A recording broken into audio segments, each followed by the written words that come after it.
Hi, everybody. Welcome back to Pagan's Witchy Corner. My name is Pagan, and I am joined by a familiar friend. If you have been a longtime follower of the show, you have heard her beautiful voice many times, and that is Tudorbeth. Tudorbeth, welcome back to the show. Thank you very much, Brittany. Lovely to be here again. I am And so good, thankful for it. I know. So, we are going to be talking about your brand new book that just came out that I actually got to have a review listed in the book for. So, if you guys go pick up a copy, you will actually see my review in the book, which is super cool. Like, that's never happened before. And I'm super honored that I got Oh, picked.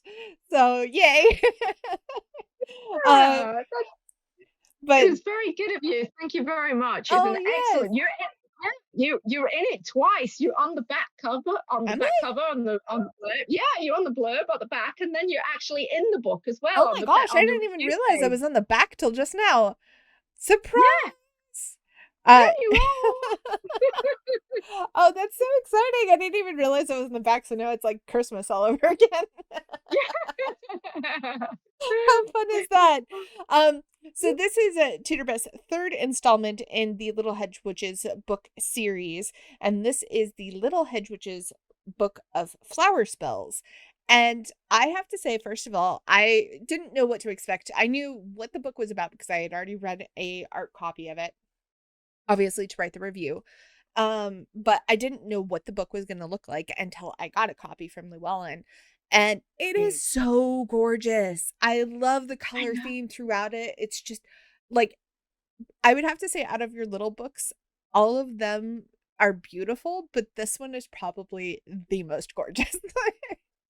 I absolutely agree with you. Yes, it is a beautiful book, and that's the way it was designed. When I was writing about the flowers, I followed the rainbow, Mhm. and I think the rainbow is so important, and it's such a positive emblem of love, and so I wanted it all the way through because it's very light, it's very happy, it's very positive, and it's reaffirming those that power within all of us. So and I wrote it just coming out of the pandemic, and we needed to have that positivity, Mhm. and that light as well, and that love.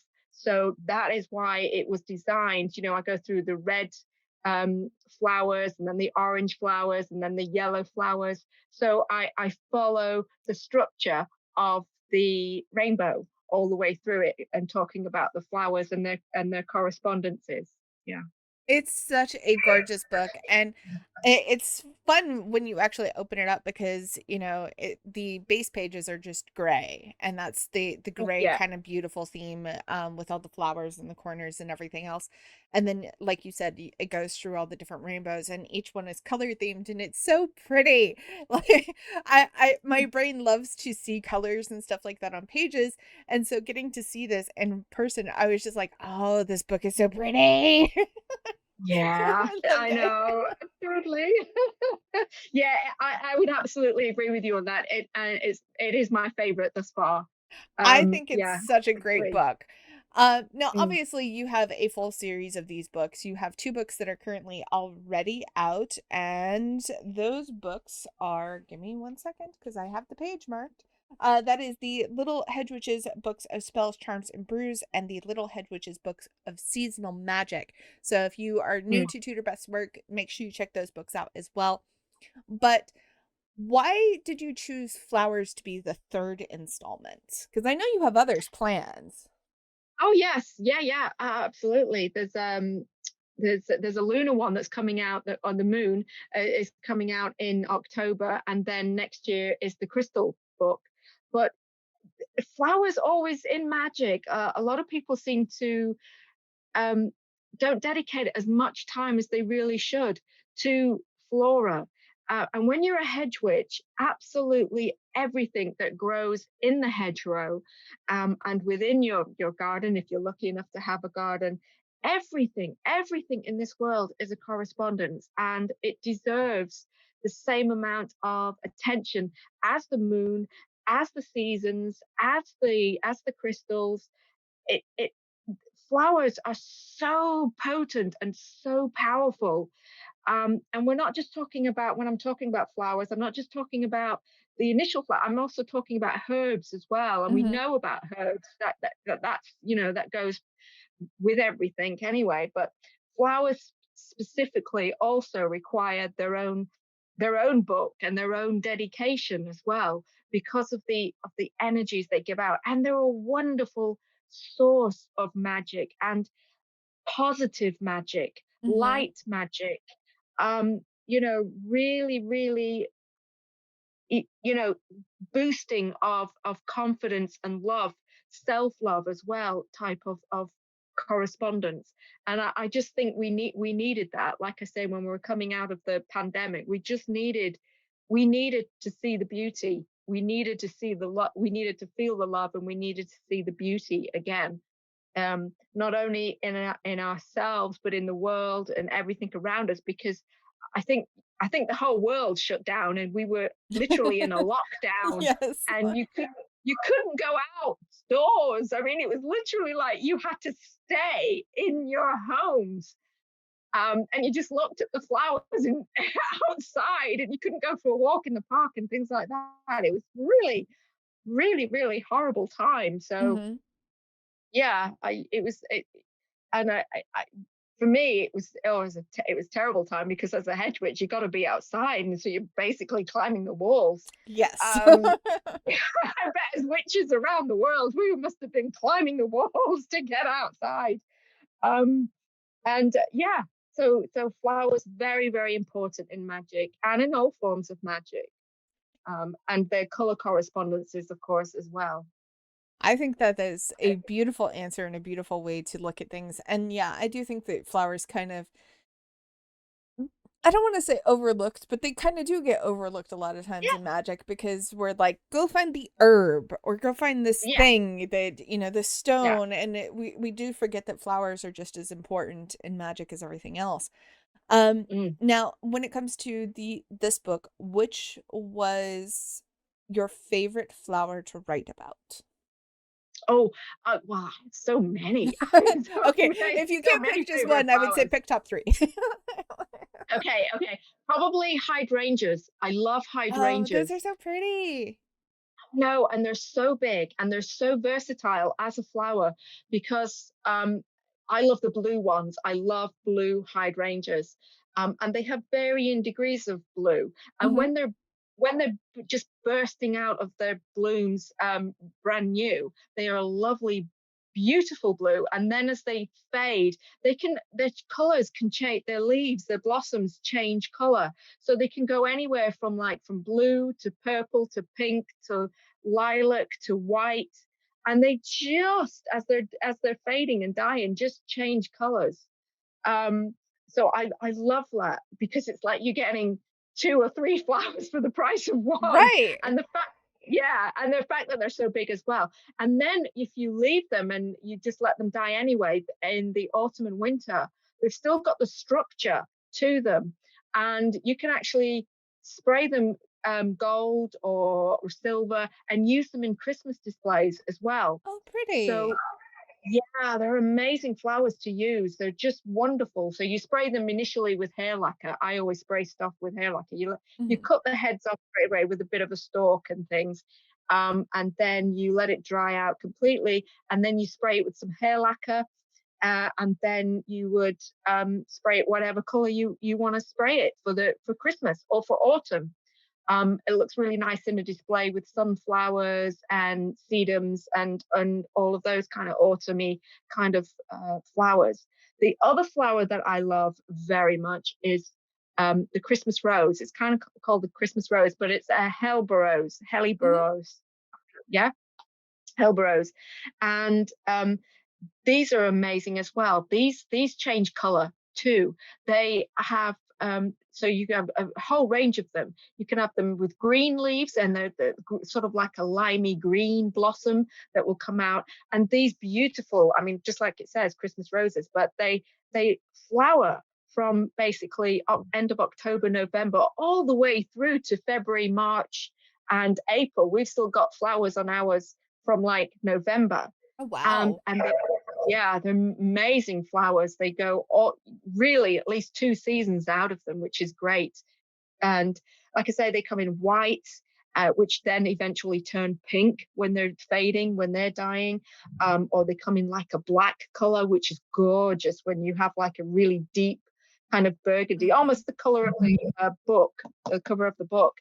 Um, yeah, and they change color as well. So you get them in the whites, greens, pinks, blacks. Oh, beautiful, beautiful, beautiful. And like I say, when they're fading, they're also giving you loads and loads of opportunities to be used in spells and different things. So they're amazing, amazing flowers. They are. And then I guess to choose another flower would probably be a spring flower, the good old hyacinth. Oh, I yes. love, yeah, I love hyacinths because they come in a rainbow themselves of all different colors. Once again, I like the blue ones because I have it in my head that the blue ones smell the nicest, and I love that smell.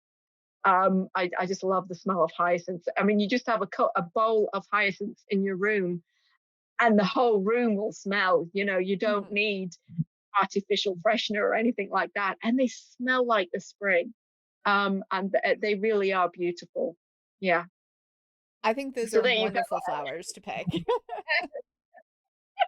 Yeah, I do love my flowers. Yeah. I completely understand. Before our lilac bush slash tree died from a terrible freeze, I would do the same thing that you would do with the hyacinths, and I would and just go get a whole bowl of the lilac blossoms and just bring them in the house, and the whole house would Oh, just smell like lilacs, which was gorgeous. And the is also a sentimental flower for me because it was one of my grandmother's favorite flowers, and mm, she's not around anymore, but every time I see a lilac I think of her, so it's a sentimental flower for me, and I enjoy that. And to me, because it's sentimental, it also is a really great ancestral flower, along yeah, with like marigolds as well. But definitely it has such a beautiful kind of it's a magical, a whimsical kind of flower that you can't and I would say the same with hyacinths. They kind of go hand in hand in my opinion. So I love that. Those are great flowers to pick. Now, yes. you have a another book that you said that's coming out in October, and that's the Lunar Magic. Do you want to kind of tease that one a bit so everyone can be prepared for October? Yes, yeah, yeah. It's coming out in October, which is, of course, one of our best months of the year. Absolutely. It's for good old Halloween, as mere mortals would say. Yes, it's Halloween time, and but it's our new year, and so that's really, really, fortunate timing that it's coming out in October. It's all to do with the moon, and of course, moon and magic and magical spells.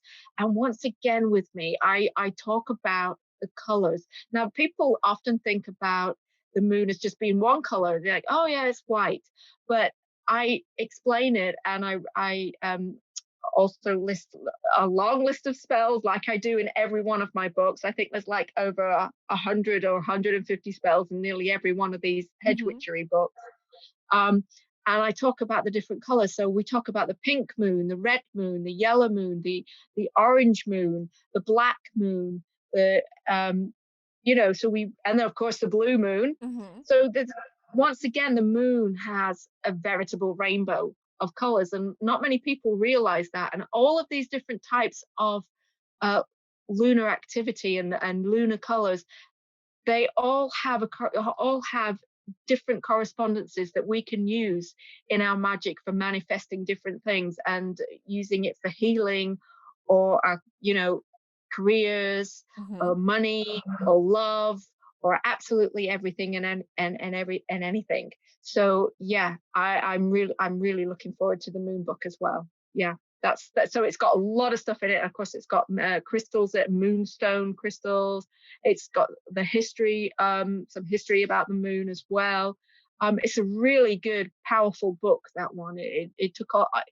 When you write, I don't know if any of your listeners do write and things, Hmm. but when you write, you kind of get like a vibe with books when you're writing them.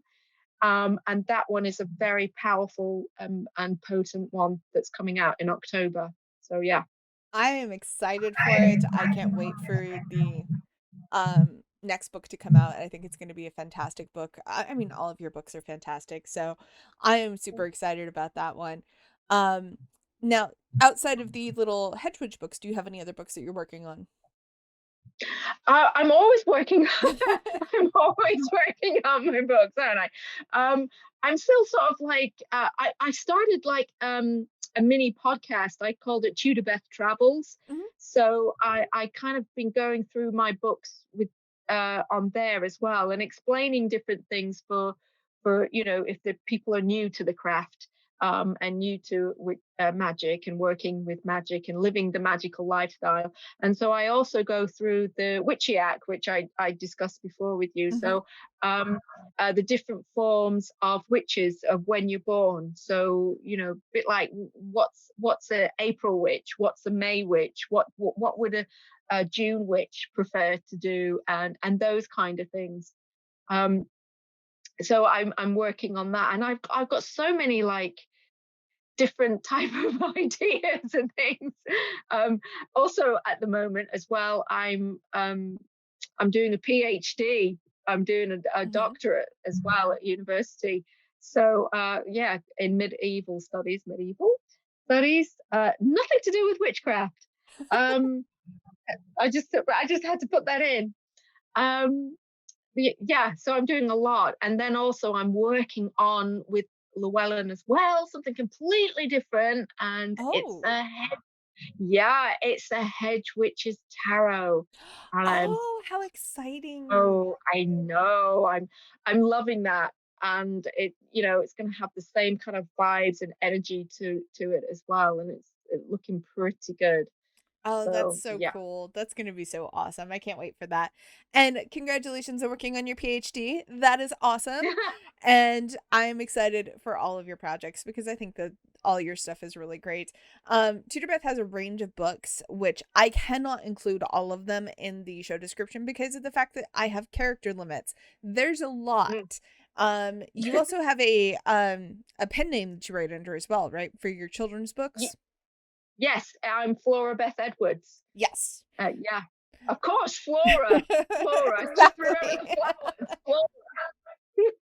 So I will make sure all of that is included in the show notes so you guys can check all the books out. There are a lot of them and they are all wonderful, but make sure you definitely pick up a copy of any of or all, hopefully all of the little Hedgewitch books because they're actually really, really wonderful books, especially if you're somebody that's new and starting out and you're not really sure how to write your own spells or figure out what you want to do. These are really great starter books that put you in the right direction of whatever you're trying to do. And it covers everything, like literally everything. Anything you could want to Mm, cover, there's a spell in one of these books that will help you figure it out.